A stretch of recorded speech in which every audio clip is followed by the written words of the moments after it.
Hi, my name is Thomas. Welcome to my channel, African Sports Betting. Today I want to discuss at a very high level, if you're coming into Africa to set up a sports betting business, what are the kind of things that you need to look at? So I'll go through them quickly, but if you've got any questions or you'd like to talk about any of this approach that I'm going to place here, there's some links in the description. You can pick them up and then we can take it from there. So the first thing that you need to think about is the regulatory environment. You have to be very clear about what the law allows you to do and not to do. And it's just not about licensing regarding the betting part of the business. You have to think about taxes, you have to think about immigration, you have to think about residency, you have to think about data protection, you have to think about your role in terms of employment law, labor laws, and the like. So it's a whole range of legal issues that you must be very clear about. The next thing that you also have to be very clear about is technology. And specifically in Africa now, the mobile phone is the key.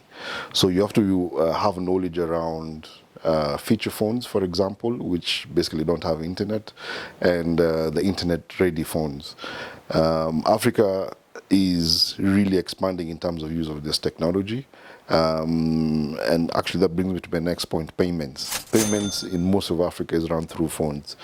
And again, regarding phones, we're talking about things like, using SMS, using USSD, using the mobile web. When it comes to payments on the mobile phone, we're talking about bank payments, mobile money payments. We're also talking about payment service providers who have mobile apps that will carry payments for you. So you need to be conversant around that, APIs that are needed for that. And there's a new emerging trend around cryptocurrency, which is quite new, but also very, very interesting. And this is something that needs you to also be quite aware if you're dealing with a crowd or with a population that is alive to this. I think, for example, Kenya, if my memory serves me right, there was a statistic somewhere that Kenya has got the highest number of peer-to-peer cryptocurrency users at about 4.4 million. So basically, that's something you have to think about. The other thing that you need to think about is your marketing environment. What's the competition like? What are the initiatives and the promotions that are there in the market? How are different competitors localizing their promos, their services, their products, their offerings, their customer support in that particular market? How are they using social media, and how are they managing that particular content? What kind of impact, for example, do influencers have on pushing a message? And of course, the messages can be different regarding registration, depositing, for example, and playing, and probably even withdrawing money. And then also things like data, security and privacy, social media, we mentioned that. So yes, you have to look at the marketing environment quite closely. Very close to that is what I'm calling the competitive environment. And here I want to draw a distinction. If you're in the sports betting industry and you're asking people to place a stake of a particular amount, you must realize that your competition is just not really other sports betting companies. You're also looking at what does a typical customer in this particular market use the equivalent amount of money that I'm asking them to give me a stake for. Do they use it for their transport? Do they use it for buying airtime? Do they use it to buy a beer? And that's really, those are your competitors. You're competing against, you're competing as a share of wallet. You want a share, the share of a wallet that predominantly is towards food and entertainment and transport, basic essentials, and maybe slightly on entertainment. So you have to be very aware that when you come in, you're actually trying to take a piece of that particular pie. The other thing that you have to look at and see how you can bring into that particular market is technology and innovations. Here you can look at things like artificial intelligence, things like deep link. I'm looking at search engine optimization. How do you harness Web 3.0 and its attributes to actually make sure your product is always in front of the right customer at the right time, and therefore, of course, maximizing the revenues that you can get.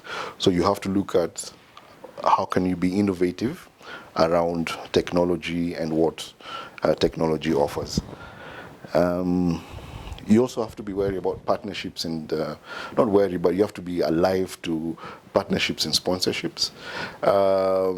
Here, the trend seems to be a sports betting company will put money in a sports club, they'll wear their brand, there'll be visibility for the brand, and that's fantastic. But I think now it's becoming a little bit more complicated, whereby not only do you want your brand to be visible, you also want to see how you can get some revenue from having that association with that sports club or that particular influencer.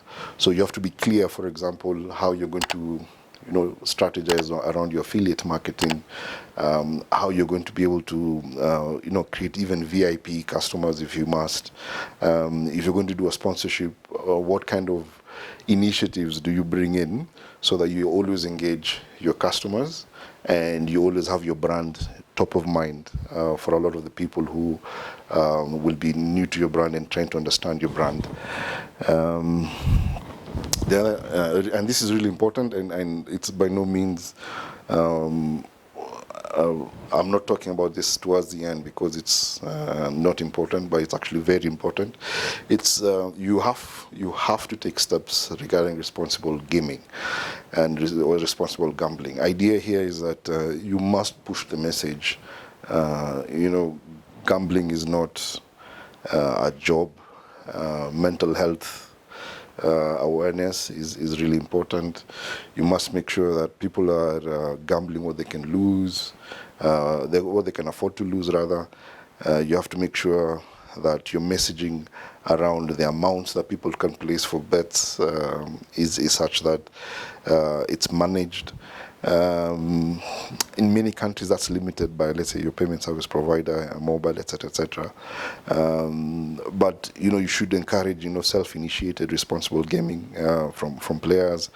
You should be open to industry-wide participation in terms of exclusionary initiatives for problem gamblers.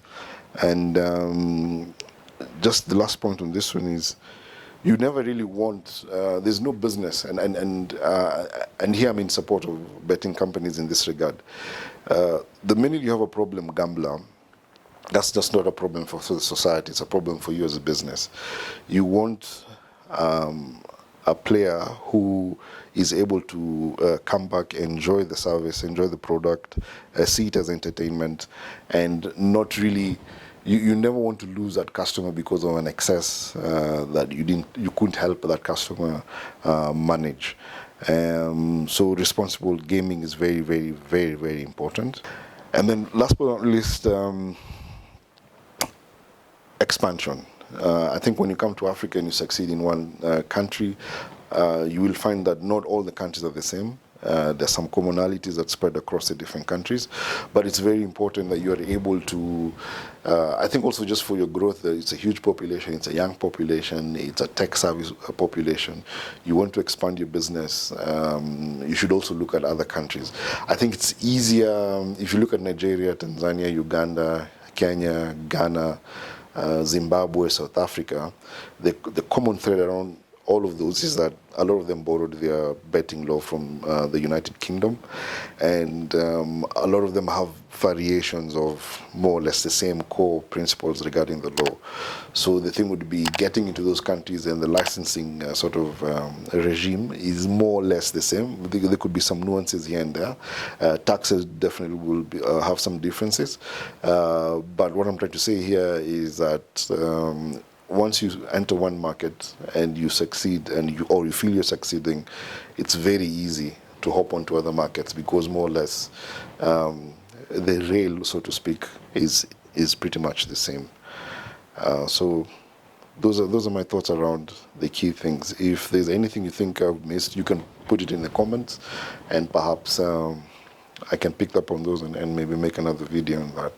But those are my thoughts at this particular stage regarding the key things that an investor should think about when coming into Africa for sports betting investments. Thank you.